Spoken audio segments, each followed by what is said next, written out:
Um tema recorrente na Escritura é a punição de Deus em relação aos homens maus e a recompensa para os homens justos. E é também um dos temas aqui do nosso Salmo, Salmo 9. Que a graça e a paz do nosso Senhor Jesus Cristo seja com cada um de vocês. Que Deus abençoe, que vocês tenham um dia abençoado. E eu creio que vocês terão, se ele for baseado na palavra de Deus. Então vamos recapitular aqui um pouquinho, ler um pouquinho o Salmo 9. Salmo 9:1, Senhor, eu te louvarei de todo o meu coração e contarei as tuas maravilhas. Ó Altíssimo, em ti me alegrarei e exultarei, cantarei louvores ao teu nome.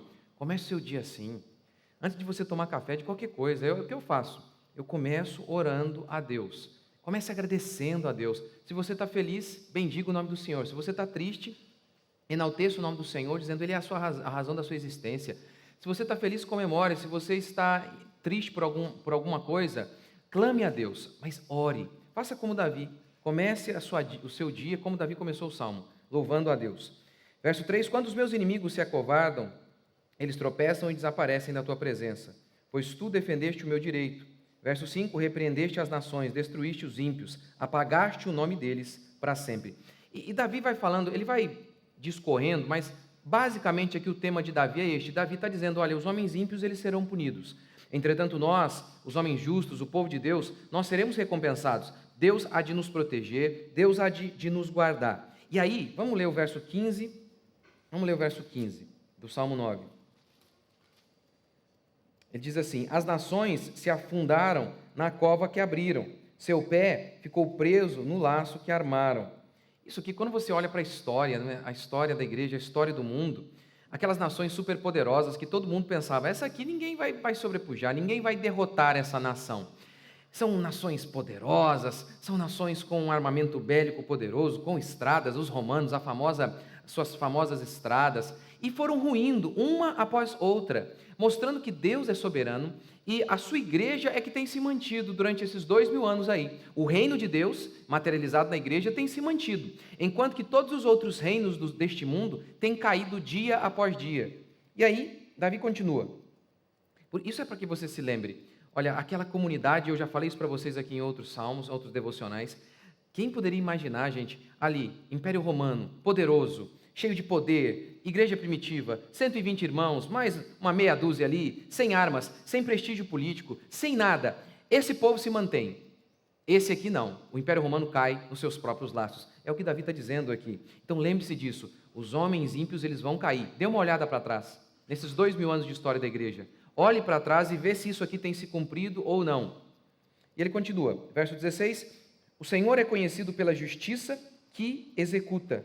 O Senhor é conhecido pela justiça que executa.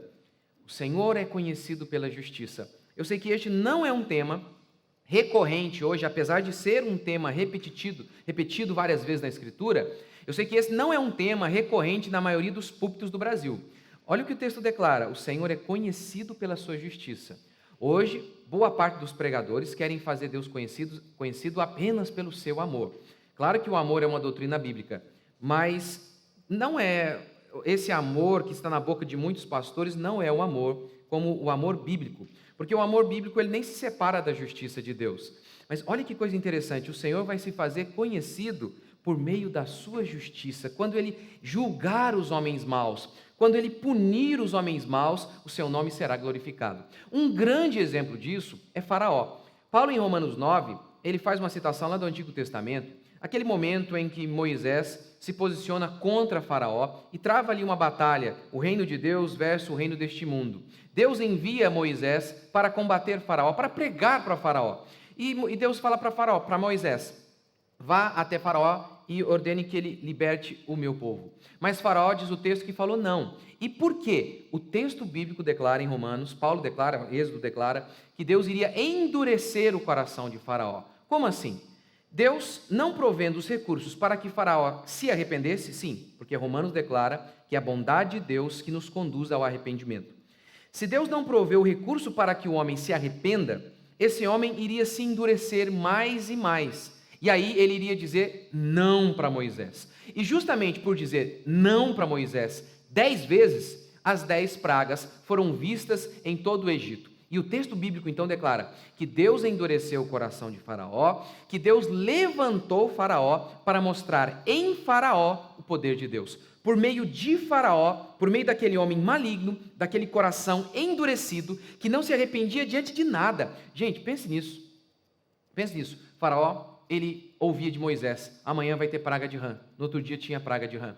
Amanhã vai ter chuva de pedra. E havia chuva de pedra. Milagres notórios. Não tinha como não notar que aquilo era um milagre. E veja quão endurecido ele estava. Quantos reis poderosos aí, poderosos coisa alguma, eles estão nas mãos de Deus, eles pensam que são poderosos. Quantos reis endurecidos, eles nunca se arrependem. Veja, por exemplo, a crise na Ucrânia. Então, e a gente pensa: nossa, Deus não está no controle. Eu levantei Faraó. O texto bíblico declara que Deus levantou Faraó. Gente, quando nós falamos que Deus levantou Davi, todo mundo diz que maravilha. Mas o texto bíblico declara que Deus levantou Faraó. Quando a gente diz que Deus levantou Ezequias, o homem que teve um coração para Deus. Todo mundo diz amém, Deus é soberano. Mas a Bíblia declara que Deus levantou todos, inclusive Hitler. O coração dos reis está nas mãos de Deus e Deus o inclina para onde Deus quiser. Não existe hoje. Sabe, os homens hoje estão aí. O que está acontecendo hoje nessa crise, nessa guerra entre a Rússia e a Ucrânia, na realidade, né, a Rússia invadindo a Ucrânia, tudo isso é um tabuleiro, né, que eles chamam de geopolítica, como que as coisas se organizam. E aí os homens estão lá e elaboram teorias sobre como isso acontece. E apesar de ter um fundo de verdade em tudo isso, no final das contas mesmo, quem orquestra o tabuleiro é Deus. Ele está mexendo os peões, Ele está organizando todas as coisas. E para quê? Para a sua glória. E Ele há de executar juízo sobre os homens maus. Então nós nunca devemos nos esquecer disso. Deus é soberano sobre tudo o que acontece na minha e na sua vida. E aí, o verso 17, Davi diz assim: os ímpios irão para o Seol, sim, todas as nações que se esquecem de Deus. E na versão revista atualizada, fala: olha, eles serão esquecidos, vão cair no mar do esquecimento, que dá a mesma ideia aqui do Seol. Mas veja o verso 18, os ímpios serão esquecidos. Verso 18, pois o necessitado não será esquecido para sempre. Olha a comparação. Os homens ímpios, essas grandes nações, serão esquecidas. Esses poderosos, que hoje todo mundo sabe quem eles são, ninguém vai saber quem eles são. Mas sabe o necessitado? Sabe aquele crente que está me ouvindo agora, que ninguém nem sabe quem é você? Sabe aquela pessoa que está passando um momento de dificuldade exatamente agora?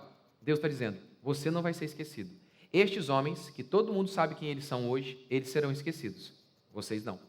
Vocês serão lembrados, porque vocês são o meu povo. Essa é a promessa de Deus. E uma das histórias que mais exemplifica isso é a parábola de Jesus do rico e de Lázaro. Lembra? Os dois morreram. Veja a circunstância. O rico morreu em uma vida esplêndida. E Lázaro, ele terminou seus dias doente, tão enfermo que os cachorros lambiam as suas feridas. Pobre, ele tentava pegar apenas as migalhas que caíam da mesa do rico. E aí então o texto bíblico diz que os dois morrem. O pobre, o Lázaro, o crente, vai para o seio de Abraão, para a glória. E o rico vai para o inferno. Que coisa! Você notou uma coisa aqui? O rico nem nome tem? Exatamente. Serão esquecidos. Ninguém vai lembrar deles. Lázaro não. Lázaro tem identidade. Não importa quão próspero você possa ser hoje. Sempre, se você for fiel a Deus, você pode até ser lembrado pelos homens, mas eles vão lembrar de você de maneira negativa. Pelo menos os homens deste mundo vão lembrar. Porque os homens deste mundo sempre perseguiram o povo de Deus. No final das contas, sendo rico ou não, somos todos uma espécie de Lázaro. Para este mundo, nós somos mendigos. Porque, por exemplo, eles podem usufruir de todos os prazeres deste mundo. Nós não. Nós não. Nós não vamos sair com um monte de mulheres. Nós não vamos beber todas. Nós não vamos encher a cara. Nós seremos sempre mendigos aos olhos deste mundo. Aqueles homens que não podem desfrutar de todas as benesses deste mundo. Mas que coisa. Lázaro tem toda uma vida de dificuldade, de pobreza e de limitação. Mas ele vai para a glória e lá ele não é esquecido, ele tem nome. Enquanto que o rico tem toda uma vida de prosperidade e o seu nome nem é lembrado, ele nem nome tem. Lembre-se disso. Lembre-se disso. Os homens maus serão punidos. Dê uma olhada para trás. Toda injustiça será desfeita. Olhe para a história. Olhe a igreja do nosso Senhor Jesus Cristo. 2000 anos nós estamos aqui. E aqueles impérios poderosos caíram todos. O Senhor é fiel. Portanto, não desanime se você está enfrentando uma circunstância difícil. Não desanime. Não importa. O seu trabalho, ele não será em vão. A maldade humana, ela não será esquecida, mas os feitos de justiça do povo de Deus também não. Vamos orar então? Senhor Deus e Pai, te agradecemos por mais um dia. Que o Senhor renove a nossa fé hoje. Ó Deus, enche-nos de fome por justiça, porque é assim que a Tua palavra declara que devemos ser. Nós não precisamos andar ansiosos por dinheiro, nós precisamos andar com desejo da Tua glória, de servir ao Senhor, de sermos honestos e justos a cada dia. Pai, porque se assim formos, o Senhor há de suprir as nossas necessidades, o Senhor há de nos conduzir até aquele dia.